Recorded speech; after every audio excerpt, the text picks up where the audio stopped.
Welcome back to our series on building a solid foundation for successful parenting. Today, we're exploring the 10th and final principle, creating a Christ-centered home. Building a Christ-centered home means intentionally integrating our faith into every aspect of family life. It starts with prioritizing regular worship, prayer, and Bible study as a family. These practices create an atmosphere that nurtures spiritual growth and unity.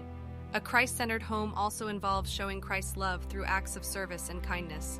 By teaching our children to serve others, we exemplify Christ's selflessness. Let's remember that creating a Christ-centered home is a continuous journey. It's about modeling authenticity, living out our beliefs, and fostering an environment that encourages faith, exploration, and growth. As we conclude our series, we hope these principles have inspired and equipped you to build a solid foundation for successful parenting. Thank you for joining us on this journey. May God bless you and your family as you navigate the joys and challenges of raising children in a Christ-centered home.